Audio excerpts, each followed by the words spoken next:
Muito bem, a paz do Senhor a todos, pessoal já chegando para estar conosco no culto no lar. Irmão Renato Assis, Pai do Senhor, Deus abençoe, bem-vindo, em nome de Jesus. A Márcia Souza, Deus abençoe a Márcia, seu esposo, bem-vindos, em nome de Jesus. Assembleia de Deus, Missão de Paranaiguara, está conosco, Deus abençoe em nome de Jesus. Nós estamos começando, amados irmãos, sempre um pouco mais cedo, às 18 horas em ponto, porque as igrejas estão tendo culto normal na região, né? Então, para não atrasar os irmãos que vão para as igrejas louvar a Deus, nós fazemos o nosso aqui mais cedo, tá? Glória a Deus, por isso é que começamos mais cedo e terminamos mais cedo em nome de Jesus, para que os irmãos possam ir para a igreja, né? Gutenberg, Miranda, Deus abençoe em nome de Jesus. Irmã Vanessa Silva, irmã Vanessa, Deus abençoe, bem-vinda, Pai do Senhor, viu? Glória a Deus, uma alegria ter você conosco também. Então, irmãos, por esta razão nós estamos começando o nosso trabalho um pouco mais cedo, para que os irmãos não se atrasem nos cultos da igreja, que tem irmãos que são de fora, né, que gostam de participar com a gente, não quer ficar sem participar, mas também tem compromisso nas suas igrejas. E todas as igrejas aí da região já estão tendo culto praticamente normal, né, medindo a temperatura, com máscara, com distanciamento, mas culto normal. Amém, irmãos? Glória a Deus. Esperamos que aqui também possa acontecer o mesmo em nome de Jesus. Então, irmãos, não saia daí. Hoje nós temos uma palavra de Deus para o seu coração em Apocalipse capítulo 2 e versículo 2. Irmã Cida chegou aí. Irmã Cida Fidelis, para quem não sabe, a irmã Cida Fidelis é a minha esposa, viu, irmãos? Tive o privilégio de casar com ela há mais de 30 anos atrás, e ela tá assim, eu envelheci muito, mas ela tá do mesmo jeito, linda do mesmo jeito, ela tá me olhando, mas ela tá linda do mesmo jeito, irmãos. Eu fico admirado assim, pensando, né? Mas graças a Deus, Deus me deu o privilégio de casar com a irmã Cida, foi um grande presente de Deus. Irmãos, então vamos ler a palavra de Deus aqui, em nome de Jesus. Irmã Egna Lúcia, irmã Egna, Pai do Senhor, Deus abençoe a senhora, viu? É uma alegria muito grande ter a senhora aqui com a gente. Irmã Egna Lúcia é lá de Bom Jesus de Goiás, né? Glória a Deus. Então vamos ler a palavra de Deus, irmãos. Capítulo 2 de Apocalipse, nós estamos indo em Apocalipse versículo por versículo, tá? Então os irmãos vão nos tolerando aí em nome de Jesus, né? Eu sei as tuas obras e o teu trabalho e a tua paciência, e que não podes sofrer os maus, e puseste à prova os que se dizem apóstolos e não são, e tu os achaste mentirosos. Verso 3: E sofreste e tens paciência, e trabalhaste pelo meu nome e não te cansaste. Glória a Deus. Cooperador, irmão Alexandre também está conosco, glória a Deus, Deus abençoe em nome de Jesus, uma alegria, né? Glória a Deus. Então vamos continuar meditando aqui, irmãos, porque hoje, como eu já disse, é domingo, né? O pessoal vai para a igreja, então eu não quero perder aqui os irmãos que estão comigo, então por isso eu começo mais cedo e termino mais cedo, em especial no domingo. Eu paro bem rapidinho, né? Por causa disso, por causa dos cultos que estão tendo nas igrejas em todas as cidades da região. Valdeir está aí, né? Glória a Deus, Deus te abençoe. Valdeir, que está conosco mais uma vez. A Ilza Divina Muniz, Ilza, prazer ter você com a gente, viu? Em nome do Senhor Jesus Cristo de Nazaré.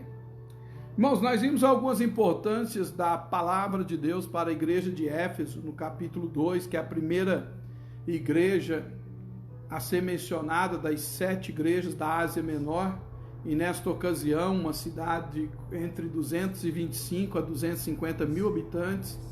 Efésios também tinha como pastor e líder daquela igreja, na ocasião da carta,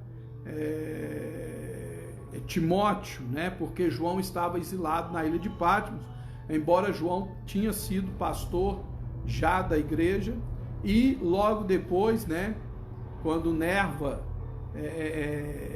libera João, né, solta João da ilha de Patmos, que Domiciano havia o colocado injustamente lá, então Nerva o manda de volta e ele assume novamente a liderança da igreja ali em Éfeso, em nome de Jesus. Irmão Emerson Matidoni está conosco, Deus abençoe. Irmã Geralda Pereira, irmão Helenísio, irmã Thalita, todos estão conosco ali, né? O David, Deus abençoe vocês. E então Éfeso tinha uma importância muito grande ali na Ásia, porque era uma cidade portuária, e por ser uma cidade portuária e ter o maior porto da região, era uma cidade economicamente abençoada por Deus, porque corria muito dinheiro naquela cidade, comércio ali era muito grande. Embora fosse uma cidade totalmente entregue à idolatria, né, por causa da deusa Artemis, e o templo da deusa Diana, a deusa da fertilidade. Éfeso também tinha as prostitutas, né, das reuniões do templo da Diana. Então era uma cidade muito entregue a essas coisas, né? E Paulo vai ali para poder pregar a palavra de Deus para aquele povo, e como nós já vimos, o Senhor Jesus agora manda esta mensagem poderosa para a igreja de Éfeso, né? Se identificando, né? Falando, já falei isso só para lembrar para vocês, ele diz que ele é aquele que tem na mão direita as 7 estrelas, que são a liderança da igreja de Éfeso, e anda no meio dos 7 castiçais de ouro. Então, os 7 castiçais representam as 7 igrejas, e as 7 estrelas, os 7 líderes das 7 igrejas. Só que os líderes, ou as 7 estrelas, estão na mão, presa na mão dele, e os castiçais não estão na mão dele. Ele caminha no meio dos 7 castiçais, né? Ele caminha. Tá certo? Glória a Deus. E nós vimos aí, entre outras coisas, né? Muito mais coisa que isso. O ouro do castiçal representa a glória de Deus na vida da igreja, não é na vida de João, é na vida da igreja. Então representa, né? Nós entramos naquela questão, não sei se os irmãos lembram, de Jesus, né? Ter na mão a chave da morte e do inferno, né?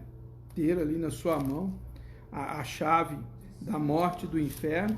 E desmistificamos aí a questão de que o Senhor Jesus algum dia tomou a chave da mão do diabo ou da mão de Satanás. Porque o diabo nunca teve a chave do inferno e nem da morte. Nunca.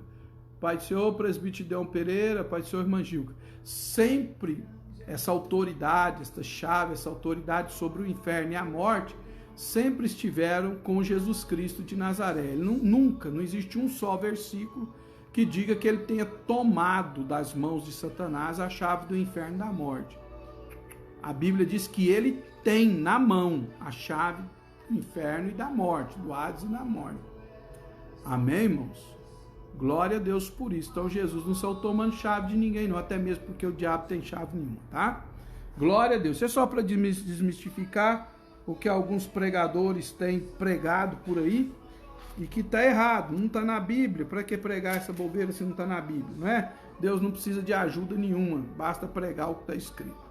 Falei também sobre o escrever, que é manter fidedigna a palavra de Deus. Você não pode colocar nada mais, porque aquele que acrescentar, diz a Bíblia, virá sobre ele as pragas deste livro. E aquele que tirar qualquer palavra desta profecia, será tirada a sua parte no livro da vida. Então, Está aí a responsabilidade. Tudo bem, irmãos? Glória a Deus. Então, isso aí é só para que a gente não caia no laço de ouvir pregadores que não leem Bíblia, que só pregam o que escuta os outros. E isso tem trazido um prejuízo para a fé de muitos irmãos que creem em asneiras em vez de crer na palavra de Deus, tá certo? Glória a Deus. Então, já no versículo 2, já que ele se identifica, né, como o glorioso, no versículo 1, no versículo 2, agora ele vai trazer algo tremendo, né? Esse negócio da chave que eu estou citando está lá no capítulo 1, verso 18, tá certo? Quando ele diz o seguinte lá, ó: tenho as chaves, amém, e tenho as chaves da morte e do inferno. Ele tem, ele não tomou de ninguém não, irmão, ele tem, é dele, tá certo? Glória a Deus. João Antonino, pai de Deus. Voltamos aí, irmãos, parece que deu uma parada aí, mas eu acho que agora já voltamos em nome de Jesus. Então tá certo. Vamos começar então? Vamos lá então, em nome de Jesus. Ô pastor João Antonino, o pastor João Antonino está numa criação de porcos ali que é um mundo velho, irmão João. Ô, lembra-te de mim quando entrares no teu reino. Eu sei as tuas obras. Amados e queridos irmãos, o interessante aqui é que ele começa a falar com a igreja de Éfeso e depois ele vai da mesma sorte falar com a igreja de Esmirna, de Tiatira, de Sardes, de Filadélfia, de Laodiceia, né? E a igreja de Pérgamo.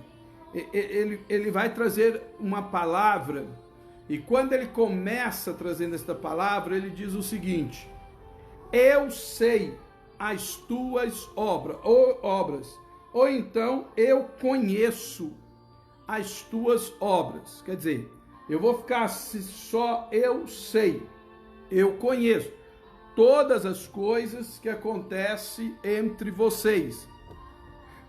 Por mais que as pessoas tentam explicar esse fato destas 7 vezes, visto que o número 7 é o número da perfeição de Deus, e por isso 7 igrejas, 7 estrelas, 7 castiçais, e cada castiçal 7 pontas, e cada ponta uma lâmpada, 7 lâmpadas, 7 espíritos, 7 aspectos do Espírito de Deus. Irmã Vera, Lúcia, Deus abençoe. Carmen Lúcia, Deus abençoe em nome de Jesus. Então o número 7 está inserido aqui no Apocalipse de uma maneira tremenda, porque na numerologia bíblica é o número da perfeição, é o número de Deus. Então 7 vezes para 7 igrejas, ele repete o seguinte: eu sei, eu conheço. Dá a entender, amados e queridos irmãos, que o que o Senhor está dizendo aqui é que ninguém precisa lhe contar coisa alguma, porque ele sabe de todas as coisas. E muitas pessoas tentam explicar esse eu sei as tuas obras de várias maneiras, de vários contextos, pegando a história da igreja na época, porque aí Jesus vai dizer em relação à história: eu sei que você passa por esse sofrimento, eu sei que você passa por esta luta, eu sei que você... Mas isso, irmãos, nós já sabíamos. Que Jesus sabe a nossa luta, o nosso problema, a nossa angústia, a nossa dor. Nós já sabíamos. Pai do Senhor, irmã Jaqueline de Tumbiara, Deus abençoe. Nós já sabíamos. Agora, às vezes o que alguns de nós não sabíamos, é que quando Jesus repete 7 vezes, eu sei as tuas obras, eu conheço as tuas obras, ele está mais uma vez revelando, como ele revelou no final do capítulo 1, a eternidade, oh meu Deus, a eternidade e a imortalidade, Cleito Nascimento, a eternidade e a imortalidade, aqui ele está revelando mais um atributo incomunicável de Deus, do eterno, do divino.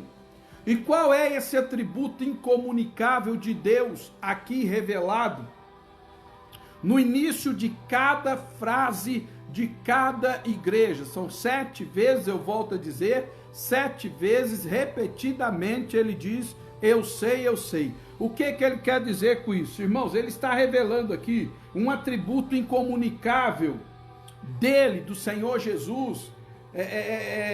Você já sabe que o atributo incomunicável é aquele que só ele tem. você não tem, nem vai ter, só ele. Então ele está revelando um atributo incomunicável aqui, que é a onisciência.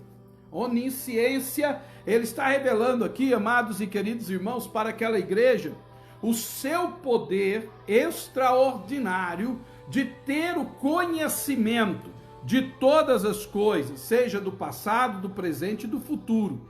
Ele é onisciente e presciente. Ele sabe tanto o passado, quanto o presente, quanto o futuro. Eu sei as tuas obras. Eu sei as tuas obras. Tá certo? Eu sei o que você tem passado. Eu sei o que você passou e eu sei o que você vai passar. Tanto é que nós vamos chegar aqui em uma igreja que ele diz, vocês terão a tribulação de 10 dias. Ele sabia até quanto tempo duraria a tribulação daquela igreja. Ele disse 10 dias apenas. Por quê? Porque ele é onisciente. Pai do senhor Manselma e pastor Dedé, bem-vindos. Então, nesta primeira frase, eu sei as tuas obras, ele está revelando a sua onisciência e a sua presciência. É o poder de saber tudo e saber também o que vai acontecer, aquilo que ainda não aconteceu. Você entendeu? Então, ele tem esse poder, ele tem essa autoridade. Quando você abre a sua Bíblia em Mateus, eu não vou ler muitos versículos, mas eu vou ler Mateus capítulo 10, porque esse assunto da onisciência é muito importante, mas nós não temos tempo aqui. Mas lá no capítulo 10 de Mateus, no versículo de número 26, o Senhor Jesus diz o seguinte: portanto, não os temais, porque nada há encoberto que não haja de ser revelado, de revelar-se, nem oculto que não haja de saber-se. Nada, nada. A Bíblia também diz, amados e queridos irmãos, que nada está oculto aos olhos dele, que, que todas as coisas estão nuas e patentes aos olhos daquele que tudo vê. Glória a Deus. Deus abençoe minha tia Marinês chegando aí, o Arnor Araújo lá de Araporã, Deus abençoe, a Denise Deise Marcos Aurélio, Deus abençoe em nome de Jesus. Então, meus amados e queridos irmãos, ele está tratando aqui justamente da onisciência e da presciência do Senhor Jesus Cristo de Nazaré. Eu sei as tuas obras, eu sei tudo, você entendeu? Eu sei o que vai acontecer. Lembra daquela ocasião em que Pedro e os discípulos estavam pescando, e havendo pescado a noite inteira, não havia pegado nada, e Jesus chega e diz assim, lança a rede da banda direita do barco, e eles lançaram e pegaram peixe. Presciência. Como é que ele ia saber que ali tinha peixe se ele não fosse Deus? Entendeu? Então, para que você guarde isso, anote aí na sua Bíblia, que na frase, eu sei as tuas obras, repetida 7 vezes no Apocalipse, ele está falando da onisciência e da presciência. Ele sabe todas as coisas. Tem gente que acha que Jesus não sabe e nem interfere no futuro. Ele sabe e pode interferir se ele quiser. Tá certo? Eu sei as tuas obras. Eu sei tanto o passado como o presente, quanto o futuro. Eu sei de tudo. Tá certo? Por exemplo, quando Ananias e Safira mentiram ali no culto em Atos dos Apóstolos, a Bíblia diz que Pedro chegou para eles e disse para eles, por quanto vocês venderam a herdade? Eles disseram, portanto. Pedro falou, não foi não, foi portanto. Quer dizer, o Espírito Santo, Jesus, revelou o passado para Pedro. Exatamente por quanto eles tinham vendido. Não é Pedro que tem a onisciência, é Jesus que tem. O Espírito de Jesus Cristo estava em Pedro, revelando o passado por quanto tinha sido vendido a herdade. Tá certo? Outra coisa, Pedro diz, de quanto foi a oferta? Eles disseram de tanto. Pedro falou, mentira. Foi tanto. O Espírito sabia exatamente quanto porquanto havia sido dado a oferta. E assim consecutivamente, nós temos várias vezes na Bíblia o Senhor falando sobre isso, né? Sobre a sua presciência, a sua onisciência, o seu poder de conhecer todas as obras. Amém, irmãos? Então, guarde isso no seu coração. O Senhor Jesus sabe o que você está passando, o Senhor Jesus sabe o que você passou, e o Senhor Jesus sabe o que você vai passar. Você entendeu? Ele diz aqui em Apocalipse, nós vamos chegar lá, ele diz, vocês terão uma tribulação, terão, está no futuro, vocês vão ter uma tribulação, terão. Quer dizer, então ele sabe a tribulação que vem.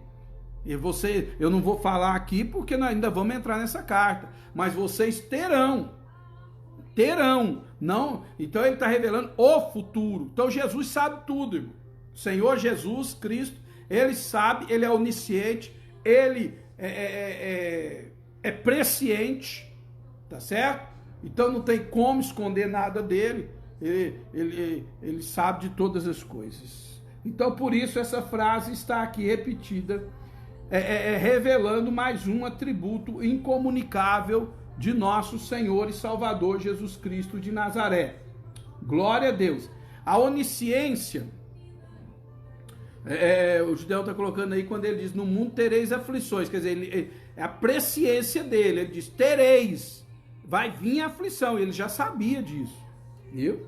Então a onisciência é definida como o estado de ter conhecimento total, a qualidade de saber tudo. Por isso ele disse, eu conheço as tuas obras, eu sei tudo. Pastor Ronaldo, mas se ele sabe tudo, por que é que eu tenho que orar? Por que é que eu tenho que buscar a Deus? Você não ora para Deus saber o seu problema. Você ora porque você tem comunhão com Deus. Tá certo? O seu problema ele já sabe, mas a oração, na oração você revela comunhão com ele. Pai do Senhor manda a guia, bem-vindo em nome de Jesus. Você pode até contar os seus problemas, as suas dificuldades, as suas ansiedades, mas a oração, ela é mais para comunhão do que para contar problema, porque o problema ele já conhece. Certo? Lembra da mulher de Samaria que chegou para ele e disse, Senhor, o senhor é profeta e coisa, e papapá. Aí ela diz para ele, o senhor sendo judeu, veio falar comigo. Aí ele falou assim, vai lá e chama o teu marido. A mulher falou assim, eu não tenho marido. Ele falou, disseste bem, já tivesse 7. 5. Tivesse 5, o que tem agora não é teu. Ela falou, mas como é que você sabe disso? Aí eu sou onisciente, sou presciente. Eu sei de tudo. Glória. Amém, irmão? Então, quando o cristão vai orar, ele não vai orar para contar problema, embora a gente conta problemas para Deus, né? Tem até hino que diz assim, conta os teus problemas para Deus. Então você pode até orar e contar os seus problemas para Deus, mas a oração é um ato de comunhão, porque Deus já sabe. E aí é outro assunto. Não estou dizendo para ninguém parar de orar e dizer, Senhor, eu estou passando por isso. Pode continuar fazendo, Deus quer ouvir sua voz. Mas oração é comunhão. Tá? Ele já sabe. Conta, mas ele já sabe, não tem problema não. Aí vem a parábola do juiz iníquo, né? A mulher diz, vou fazer justiça para parar de me atormentar. Amém, irmãos? Glória a Deus. Então a onisciência é definida como o estado de ter conhecimento total, a qualidade de saber tudo. Só Deus tem. É um atributo incomunicável de Deus, revelada em cada carta do Apocalipse, em nome de Jesus Cristo de Nazaré. E o interessante, irmãos, é que agora, como uma prova de que ele sabe de todas as coisas, ele então vai revelar as qualidades da igreja de Éfeso. Ele vai revelar agora as qualidades da igreja. Ele vai entrar nessa área, sendo que ele já revelou quem ele é. Agora ele vai revelar quem é a igreja com quem ele está conversando. Quem é a igreja de quem ele sabe as coisas. Então ele começa dizendo, eu sei as tuas obras. A primeira qualidade da igreja de Efésios, ou de Éfeso, perdão, a carta é aos Efésios, mas a igreja é a igreja da cidade de Éfeso. Então, a primeira qualidade da igreja de Éfeso, amados e queridos irmãos, é que ela é uma igreja produtiva, que produz obras para Deus. A Bíblia diz, amados e queridos irmãos, que a fé sem as obras, ela é morta, ela não tem efeito algum. Não adianta você dizer que tem fé e não fazer nada. Isso não vai resolver o seu problema. A fé, ela é acompanhada pelas obras. Glorificado seja o Senhor. E a igreja de Éfeso, irmãos, tinha essa qualidade. Era uma igreja que produzia obras para Deus. Entendeu? Que produzia frutos para o reino de Deus. Então, se nós formos estudar a carta aos Efésios, nós vamos ver que era uma igreja que produzia obras, né, de caridade cristã, né, e assim consecutivamente. Era uma igreja produtiva, era uma igreja que fazia as coisas acontecerem, tinha aprendido com o Senhor Jesus. Então não adianta, irmãos, hoje nós vemos muitas pessoas dizerem que têm fé, mas não movem nada, né? Não fazem nada. E isso aí é uma fé morta, diz a Bíblia. Lá em Efésios capítulo 2, abra sua Bíblia lá, você que tem um exemplar da Bíblia, Efésios capítulo 2, a carta de Paulo para a igreja de Efésios, Marina Januário, Deus abençoe, bem-vinda. Em nome de Jesus. Ele diz assim, olha, 2:10. Porque somos feitura sua, feituras de Deus, criados em Cristo Jesus. Nós somos feitos por Deus, criados em Jesus Cristo, para as boas obras, as quais Deus preparou para que andássemos nelas. Então a igreja, irmãos, ela foi criada em Jesus Cristo para as boas obras. E tem mais uma centena de textos que a gente podia ler em nome do Senhor para a gente ir descobrindo aqui, mas nós não temos este tempo todo. Então, a igreja de Éfeso, ele começa exaltando isso, as boas obras da igreja. Por exemplo, quando o Senhor Jesus disse, aquele que tiver 2 camisas e vê o seu irmão sem uma, lhe dê uma, obras, isso é obra, tá certo?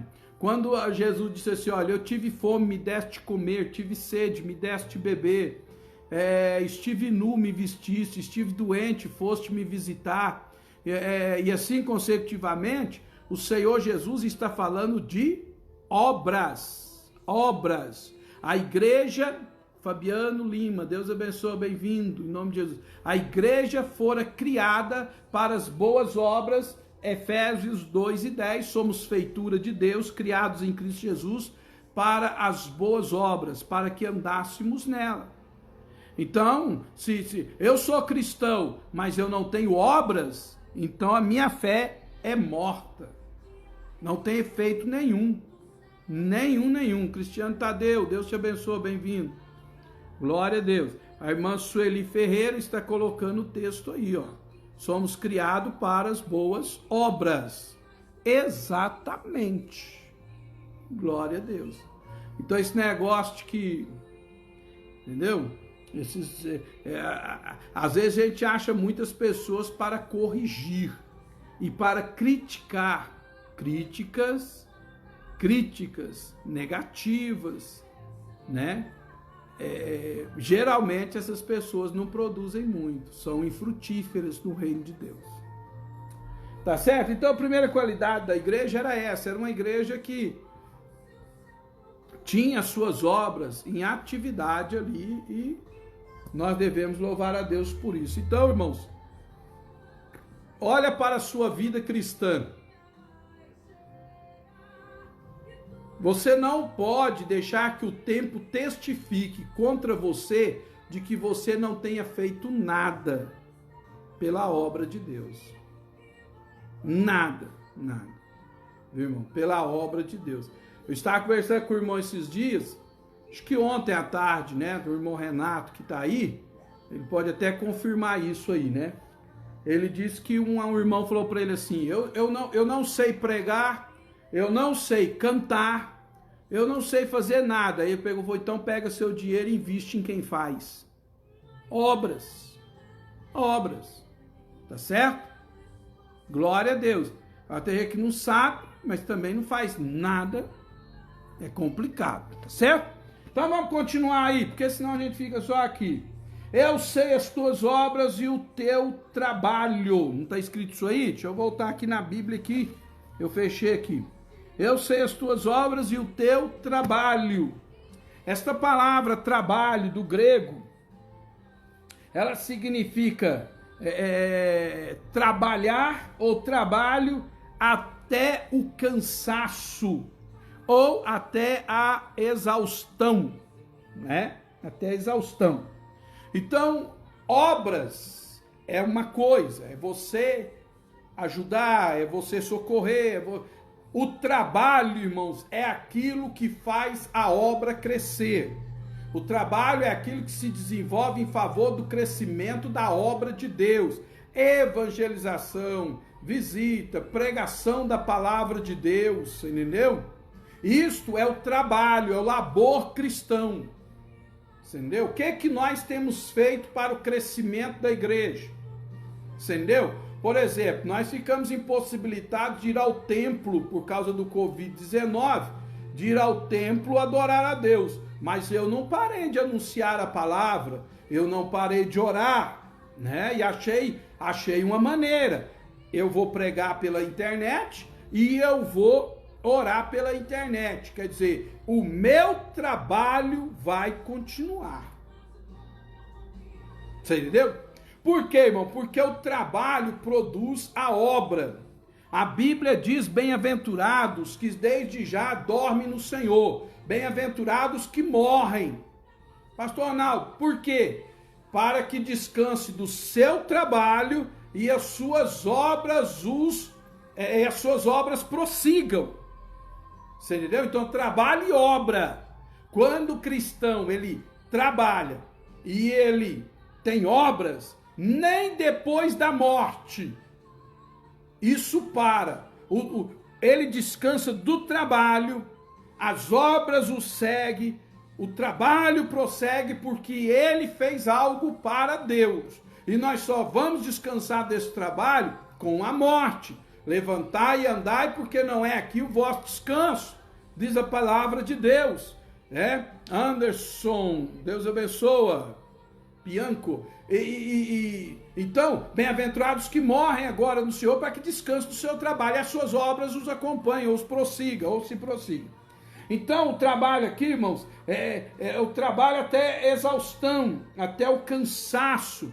Nós somos chamados para o trabalho na obra de Deus. Então, como eu estava dizendo, eu descobri um meio. Eu vou pregar pela internet, vou ter um compromisso todo dia de falar 1 hora e meia com a igreja, com os irmãos, ou quem quer que seja. E vou orar todo dia, da meia-noite, salvo alguns dias, como ontem, que tivemos um problema que nos impediu, mas eu tenho um propósito de orar com os irmãos, seja quem vier, da meia-noite a 1 da manhã, eu estou aqui trabalhando para Deus. Amém, irmãos? Então, o nosso trabalho, ele não pode parar. O seu trabalho para o reino de Deus, ele não pode parar, irmão. Trabalhadores da vinha do Senhor não tiram férias. Eles trabalham todos os dias. Pregai a tempo, a fora de tempo e etc. Tá certo? Eu não tenho muito tempo para entrar nisso, mas eu quero ler com você primeira carta de Paulo para a igreja aos Coríntios. Primeira carta de Paulo para a igreja aos Coríntios, capítulo 15 e o versículo 58. Diz assim, 15:58 de 1 Coríntios. Portanto, meus amados irmãos, sede firmes e constantes, sempre abundantes na obra do Senhor, sabendo que o vosso trabalho não é vão no Senhor. Quer dizer, Sede firme e constante no trabalho de Deus, no trabalho da piedade, no trabalho cristão. Irmão, tem dia que você acha que não vou mexer com fazer culto, não vou mexer com orar meia-noite com ninguém, não, entendeu? Vem isso no nosso coração, mas é o nosso trabalho na obra de Deus, é o que temos para fazer hoje. E aí eu vou me omitir, entendeu? Então, as qualidades da igreja de Éfeso, a primeira é essa, é uma igreja que tem boas obras e é uma igreja que trabalha, e esse trabalho aqui no grego significa até exaustão, até cansar, até tombar de canseira. Amém, irmãos? Mas você está dizendo, descanso não é aqui não, é até é após a morte. Verdade, glória a Deus. A Gideão está dizendo glória a Deus, aleluia. Vai em 1 Tessalonicenses aí, por gentileza. Primeira carta de Paulo para a igreja de Tessalônica. Cadê isso aqui na minha Bíblia? 1 Tessalonicenses 1 e 3. Lembrando-me sem cessar. Cida Barcelos, Deus abençoe, Pai do Senhor, bem-vinda. Lembrando-me sem cessar. Olha o que Paulo lembrava da igreja aqui, ó. Da obra da vossa fé. Porque, amados e queridos irmãos, a obra que você faz para Deus é uma atitude de fé. Guarde isso. Se você não tem fé, você não faz obra nenhuma para Deus. Esse negócio do cara não fazer nada para Deus, do cara não cooperar na obra, do cara não contribuir com a obra, do camarada não fazer nada, irmão, ele não tem fé nenhuma. Vai me desculpar. A obra é resultado da fé. Quem tem fé faz, quem não tem não faz. E eu não vou discutir com ninguém que não faz, porque enquanto tem 10 que não faz, Deus levanta 2 que faz para os 10. Amém, irmãos? Glória a Deus.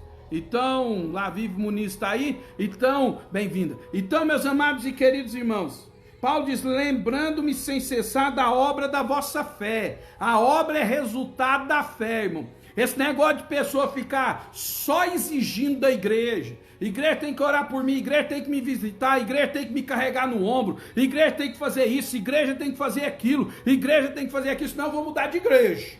Senão eu vou para outra igreja, igreja tem que fazer... Não, irmão, não é isso não.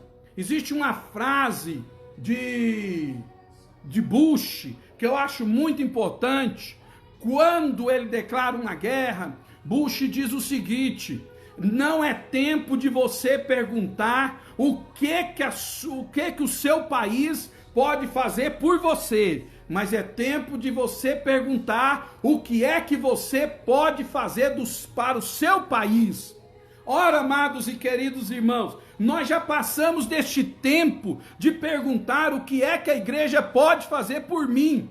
Nós temos que começar a perguntar o que é que eu posso fazer pela igreja. Por exemplo, nós estamos de porta fechada. O que você pode fazer pela igreja? Você pode contribuir, você pode orar, você pode visitar alguém, irmão. Então faça em nome de Jesus, porque aí sim você prova que você tem fé. Mas se você não faz nada, você não tem fé nenhuma. E essa nenhuma fé não te salva, não te leva para o céu, não faz nada na sua vida. Isso mesmo, Renata, a obra é resultado da fé. Estamos pegando aí, irmão, o segundo versículo do capítulo 2 de Apocalipse. Glória a Deus. Então ele está dizendo o seguinte: da obra da vossa fé, do trabalho do amor e da paciência e da esperança em nosso Senhor Jesus Cristo. Veja bem, irmãos. Irmão, olha aí para mim na tela do seu vídeo agora, pelo amor de Deus, e grava o que eu vou te falar. Se a obra é resultado da fé, o trabalho é resultado do amor. Quem não trabalha na obra de Deus é porque não ama a Deus. Quem não faz nada pela obra de Deus é porque não ama a Deus. Isso é a grande verdade. Se a obra é resultado da fé, o trabalho é resultado do amor que você tem para com Deus. Se você ama a Deus, como diz a Bíblia, devemos amar a Deus de todo o nosso entendimento, de todo o nosso coração, de toda a nossa alma. Esse é o primeiro grande mandamento. Se você ama a Deus, você trabalha para Deus. Você faz algo para o reino de Deus. Você se preocupa com o reino de Deus, irmão. Se ninguém nunca te ensinou isso, irmão, vai me desculpar, mas que pastorzinho balela que você tem, viu? Porque isso aqui, irmão, é o basiquinho. É o basiquinho. O trabalho é resultado do amor, mas é resultado do amor que você tem para com Deus. E a obra é resultado da fé que você já tem. São duas coisas importantíssimas. Obra e trabalho. Um é resultado da fé e outro é resultado do amor. E como eu disse, muitos não sabem disso. E eu não sei por quê, porque devia saber. O Renato diz aí, se você não sabe fazer nada, invista na obra com dinheiro. Verdade. Então vamos lá, irmão. Vamos lá, em nome de Jesus, amém? Pegou aí, irmão? Quem tá pegando aí, diga um amém aí, irmão. Dá um joinha, faz qualquer coisa. Reage, pelo amor de Deus. Olha para alguém que tá do seu lado, diga glória a Deus. Mata essa pessoa de susto, mas tenha uma reação em nome de Jesus. Escreve algo aí, pelo amor de Deus. Glória a Deus. Lucas agora. Lucas 21. Por que eu quero falar de Lucas 21 agora? Porque a terceira qualidade da igreja de Éfeso é paciência. Paciência. Olha o que ele diz lá, ó. Eu sei as tuas obras, o teu trabalho e a tua paciência. Paciência, o maior atributo na vida de um cristão. A maior qualidade de Deus na vida de um homem e de uma mulher temente a Deus. Maior qualidade, maior atributo, paciência. É fácil? Não é, mas é verdade. Lucas 21:19, olha aí. Talvez alguém aí nunca leu, então ou leia ou me escute. Lucas 21:19. Na vossa paciência possuir a vossa alma. Amém, irmãos? Na sua paciência, você possui a sua alma. Na sua paciência, você ganha a sua alma. Na sua paciência, a sua alma é salva. Na sua paciência, a sua alma é liberta. Pastor, alma, sim, alma, porque a palavra alma e espírito, elas são praticamente uma só palavra. Uma só palavra. Alma e espírito se confunde tanto uma coisa com a outra na Bíblia que é quase difícil haver separação. Você entendeu? Então eu não vou questionar alma e espírito, intelecto e vida. Não, deixa isso quieto aqui. Mas é na sua paciência que você ganha a sua alma. Tem gente que não tem paciência, não sabe passar pelo processo de Deus, entendeu? Não sabe passar pelas provas de Deus. Comigo é assim, comigo é assado. Irmão, quem não tem paciência come cru e quem faz isso não vai para o céu. Vitória Firmino, Deus abençoe em nome de Jesus. Amém, irmãos? Vocês querem ver quanto isso é importante? Abra sua Bíblia na carta de Tiago, na epístola de Tiago. Epístola de Tiago.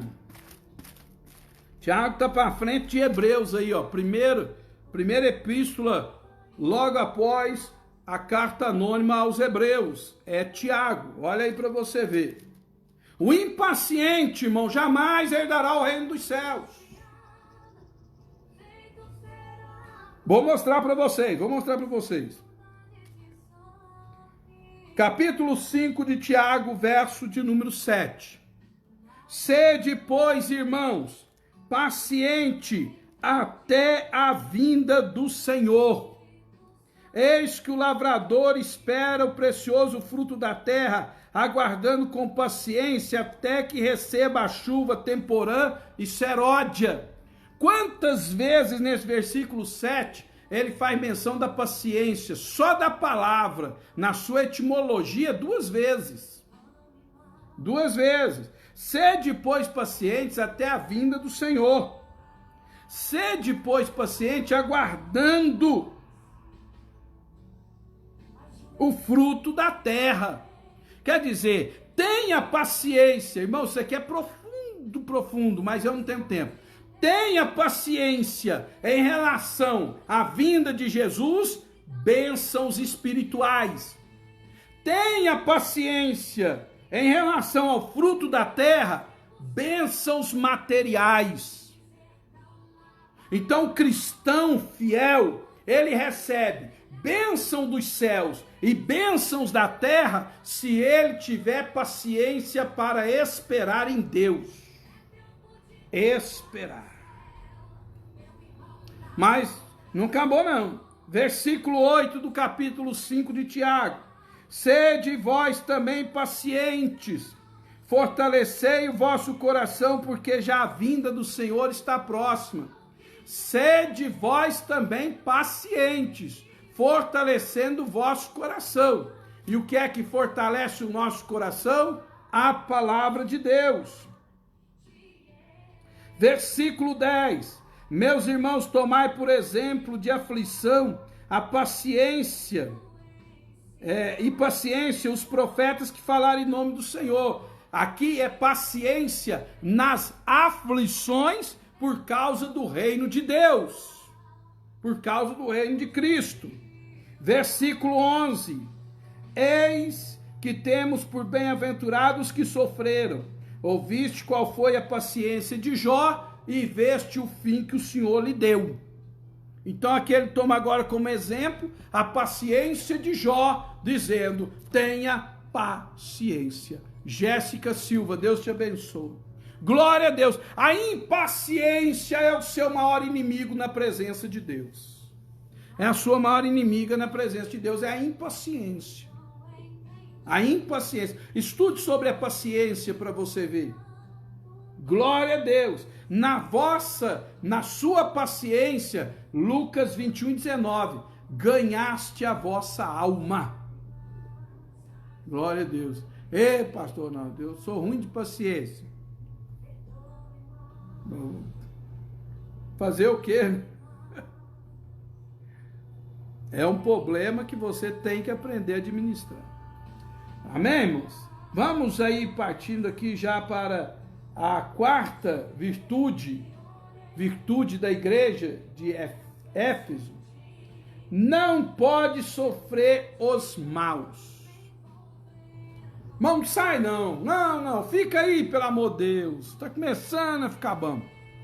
Abra sua Bíblia em Filipenses 3:2.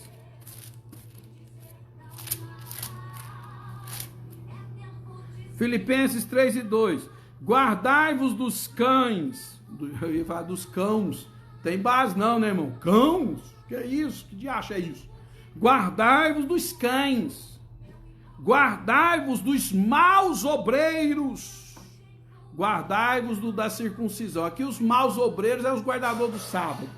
Isso aí é só para você ter uma ideia. 2 de Timóteo 3:13. 2 de Timóteo 3:13. Mas os homens maus e enganadores irão de mal para pior, enganando e sendo enganados. Então, irmãos, a igreja de Éfeso, ela não tinha tolerância com os maus. Antônia Tunica, Deus abençoe em nome de Jesus, bem-vindo. Ela não tinha tolerância com os maus, viu? Nem com os maus obreiros, que eram aqueles que queriam trazer a doutrina da circuncisão, a doutrina da guarda do sábado, Então a igreja não tolerava o judaísmo, os maus obreiros do judaísmo. Os construtores de arca de aliança que até hoje tem, os construtores de gasofilácio que até hoje tem, tudo isso é judaísmo na igreja. A igreja de Éfeso não tolerava isso. Não suportava isso. Tá certo? Então ela não sofreu os maus obreiros. Quem são os maus obreiros? São aqueles que ensinam para a igreja aquilo que não vive, ensinam para a igreja aquilo que não sabe, e outros nem ensinam nada para a igreja. Esses são os maus obreiros. Entendeu? É aquele que não passa conhecimento, é aquele que não passa nada. Pastor Ronaldo, mas e a chamada de Deus? Ora, irmão, Paulo escreve para Timóteo e diz que o bispo, o presbítero, seja aquele que maneje bem a palavra da verdade. Se não sabe manejar, seja um bom diácono. Se não sabe manejar, seja um bom cooperador. Se não sabe manejar a palavra, seja um bom crente. Se não sabe manejar a palavra, cante um hino, mas não pregue o que não sabe, não ensine errado. E não vai para o púlpito da igreja contar historinha para boi dormir, e nem ficar falando da vida alheia. Se não tem mensagem, fecha essa Bíblia e vai sentar e dar glória a Deus. Pronto, acabou. Essa é a verdade, irmão. Agora o que eu vou fazer se essa é a verdade? João Filino, Pai do Senhor, Deus te abençoe. Eu não tenho que tolerar, irmão, quem não sabe. Pois um dos requisitos para ser obreiro, Shirley Vieira, Deus abençoe, na casa de Deus é conhecer a Bíblia. Como é que eu vou ser um pediatra se eu não conheço nada de criança? Como é que eu vou ser um geriatra se eu não conheço nada de pessoas com mais de 60 anos de idade? Como é, amados e queridos irmãos, que eu vou mexer com veterinária se eu não sei nada de animais? Como é que eu vou mexer com a palavra de Deus, com o povo de Deus? Como é que eu vou ensinar, irmão, se eu não sei nada de doutrina, se eu não sei nada de exegese, se eu não conheço nada da Bíblia? O que é que eu vou passar para esse povo? Que povo é esse que eu estou formando, pelo amor de Deus? Os maus obreiros são aqueles que não dedicam na palavra, não dedicam na leitura, não dedicam no ensino da palavra de Deus. E se você sofre com isso, o problema é seu, meu irmão. Vou fazer o quê? A Bíblia te alerta. A Bíblia te ensina. Eu tenho irmãos que me ligam aqui 10 horas da noite, meia-noite, né, Renato? Liga, entendeu? De manhã, pastor, o que é isso na Bíblia? O que é que isso aqui está falando? É a minha obrigação buscar conhecimento. Ou eu serei um mau obreiro, barulhento, mas mau obreiro.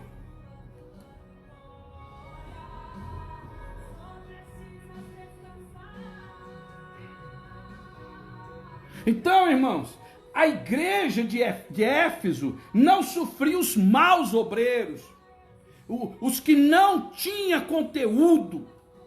Pedro chega a dizer que eles são nuvens sem água, nuvens sem chuva. Lá em Timóteo, ele diz os homens maus. Aí, irmão, porque nós estamos tratando de igreja, tá certo? Pelo amor de Deus, irmão, nós estamos tratando de igreja aqui. Efésios capítulo 2, verso 1, 2, 3, 4, 5, 6, 7, 8, 9, 10, está tratando de igreja. Então, maus aqui, obreiros, é na igreja. E homens maus é na igreja. Tem muita gente má na igreja. O mal, irmão, é aquele que vê a necessidade e não socorre. O mal é aquele que vê a precisão e não faz nada. O mal é aquele que diz, eu estou aqui, se alguém precisar me procure. Isso é ser mal. O bom, irmão, ele diz, eu estou aqui, no que é que eu posso ser útil? A Leonice Oliveira, Pai do Senhor, Deus abençoe. Olha o que ele diz, os homens maus, os homens 3:13, segundo Timóteo. Mas os homens maus e enganadores irão de mal para pior, enganando e sendo enganado dentro da casa de Deus. Só que a igreja de Éfeso não tolera isso. A igreja de Éfeso tomou atitude. Vocês aqui não vão fazer graça com a nossa cara, não. Ou vão ser homem de Deus de verdade, ou vai triar. Irmão, hoje quando um pastor toma uma atitude dessa, ele é ruim, ele é mau, ele não ama, mas é assim que a Bíblia ensina, irmãos.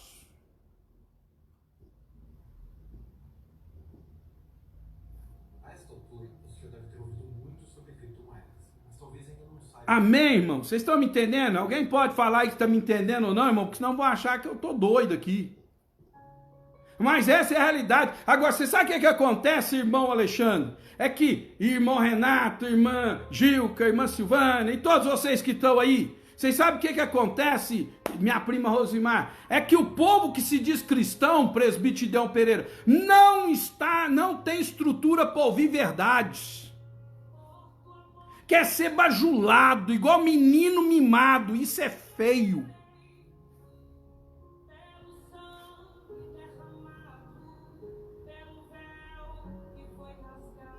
O Charles colocou aí. Por isso, os maus por existir os maus obreiros, é que pelo Espírito Santo revela a sua palavra para todos que o buscam. É por isso que o Espírito Santo revela a sua palavra, verdade.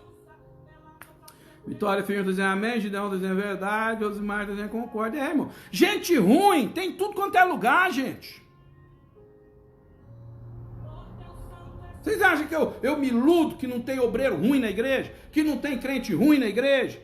Todo lugar tem gente ruim, irmão. E aqui Paulo não, Jesus está falando com João. Você não pode, a igreja de Éfeso está de parabéns, Jesus falando. A igreja de Éfeso está de parabéns. Ela não sofre os maus. Ela não tolera. Ela corrige. Ela disciplina.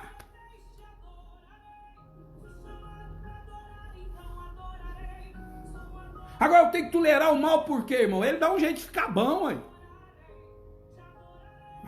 Eu tenho que ser melhor a cada dia. Eu tenho que ser melhor a cada dia. Por que o outro não tem que ser também? Ou ele vai ficar ruim a vida inteira?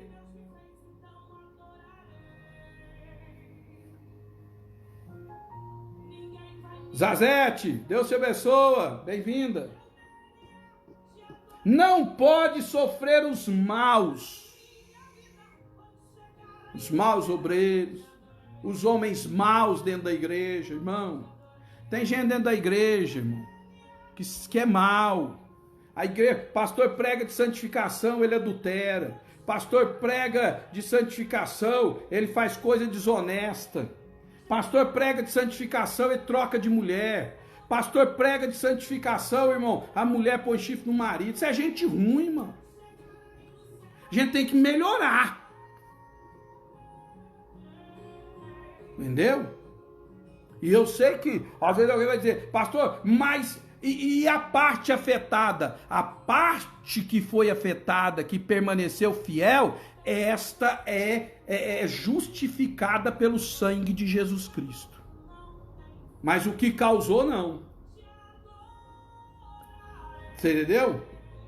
Glória a Deus, irmão. Glória a Deus, irmão. Tem pastor que já teve 3 mulheres, 4 mulheres, 5 mulheres. Será que essas mulheres tudo ruim desse jeito, gente? Que obreiro ruim é esse? Que irmão ruim é esse que já casou 3, 4, 5 vezes e não tem uma mulher que presta para ele? Até quando a igreja vai tolerar esse mal? É isso que ele está falando, está elogiando a igreja de Éfeso por causa disso, irmão.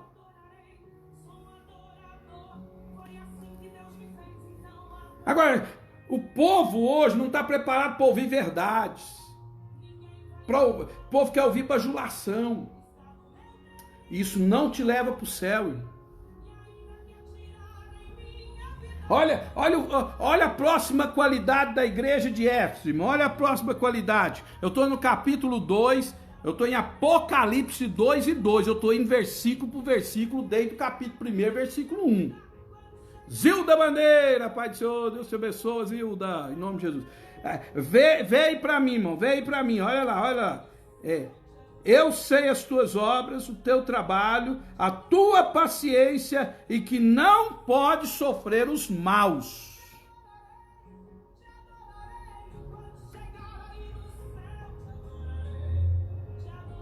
Olha a próxima qualidade.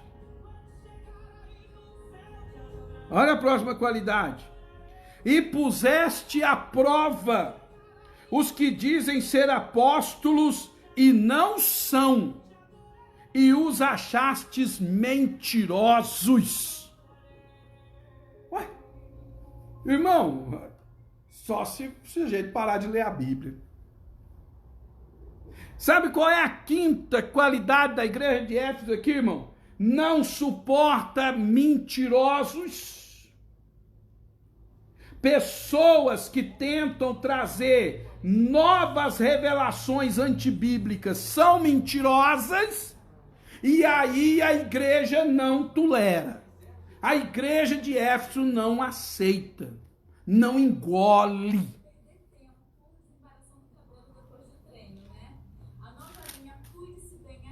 Aqui ele é muito claro e enfatiza isso, irmão, dizendo o seguinte: você líder da igreja, que ele está falando aqui é com o pastor da igreja. Você líder da igreja de Éfeso, eu sei a sua qualidade. Eu sei que você pôs à prova os que dizem ser apóstolos e não são, e você os achou mentirosos. Eles queriam trazer o judaísmo e falsa doutrina para a igreja, mas tinha um homem de Deus lá, irmão, e falou assim: aqui não, aqui não.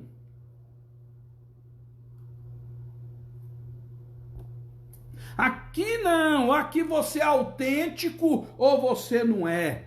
Porque, meus amados e queridos irmãos, a autenticidade é o seguinte: o que você é na igreja, você é lá no seu trabalho. O que você é na igreja, você é aonde você for. O que você é na igreja, você é no mundo inteiro. Você é autêntico, você não é um mentiroso da fé. Entendeu? Agora, hoje nós estamos vivendo uma época, irmãos, em que as igrejas estão cheias de mentirosos. De homens que em cima do púlpito são apóstolos, que homens em cima do púlpito são obreiros, são pastores, mas não pode ir na loja de material de construção porque não paga, não pode ir no armazém da esquina porque não paga. Quando passa uma mulher na rua, fica cobiçando a mulher do próximo. Você entendeu? É isso. Por isso que a Bíblia diz, lá em Judas, lá em Pedro, perdão, homens com os olhos cheios de adultérios. Você entendeu? É isso que está acontecendo, irmão. Homossexual dirigindo igreja. Ora, irmão, pelo amor de Deus. Tolerando o homossexualismo dentro da igreja. Não tenho nada, irmão, nada. E eu digo isso, irmão, em nome de Jesus, despido de qualquer sentimento de arrogância ou preconceito. Eu não tenho nada contra o homossexual. Eu sou amigo. Se for preciso, pegue na mão, abraço. Você entendeu? Pode ir para a igreja, pode assistir o culto, não tem problema, irmão. Agora, no púlpito da igreja, para subir, tem que deixar essa prática. Você tem que ser transformado. Para cantar na mocidade, tem que ser transformado. Agora nós vamos tolerando tudo quanto é tipo de falso apóstolo, de falso pastor, de falso obreiro dentro da igreja. O camarada aparece aí, irmão, vem correndo na enxurrada, sei lá de onde, e é pastor, é obreiro. É da onde, irmão? Quem te separou para obreiro? Quem te separou para pastor? Que convenção que você pertence? Quem pôs a mão na sua cabeça para você ser pastor? Quem pôs azeite na sua cabeça? Aos pés de quem que você foi criado? Tem camarada que é pastor, irmão, mas não pode sair o trevo ali, ó, que o cara quer matar ele. Maus obreiros, apóstolos mentirosos.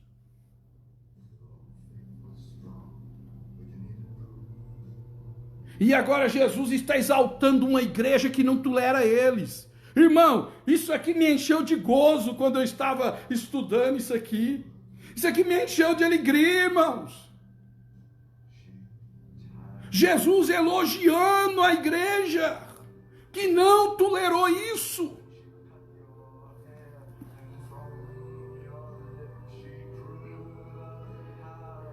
E sabe qual é a próxima qualidade? Eu vou entrar no versículo 3 aqui e vou terminar, só para você ver a próxima qualidade da igreja de Éfeso. E sofreste. Era uma igreja sofredora. Sabe por quê, irmão? Igreja que não suporta os mentirosos, os falsos apóstolos. Igreja que não sofre, que não suporta os maus, é uma igreja que sofre. Sofre calúnia, sofre rejeição, sofre perseguição. A igreja que rejeita essa qualidade de gente sofre.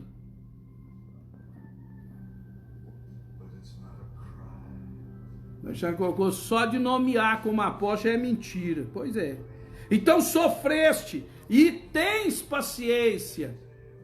Então ele já tinha tratado da paciência aqui, irmãos. Só que agora a paciência aqui é uma outra paciência. É paciência no sofrimento pelo zelo da palavra de Deus. Hoje, irmão, quem quer ser zeloso pela palavra sofre. Agora a camarada quer só ir para a igreja, não quer pregar a Bíblia, não quer estudar a Bíblia, não quer entender nada de Deus, irmão, não sofre não, sofre não. Entendeu? Muita gente tem se tornado amigo do diabo. Eu vou fazer o quê? Entendeu? E trabalhaste pelo meu nome e não te cansaste. É o que nós já falamos aqui. E agora, na próxima vez que nos reunirmos aqui, deve ser amanhã, ele vai começar o versículo 4. O que é que ele tem contra a igreja? Porque se Jesus tem a favor, mas Jesus não encobre erro de ninguém. Jesus, irmão, não tampa sujeira de ninguém. Ele diz, eu tenho contra ti.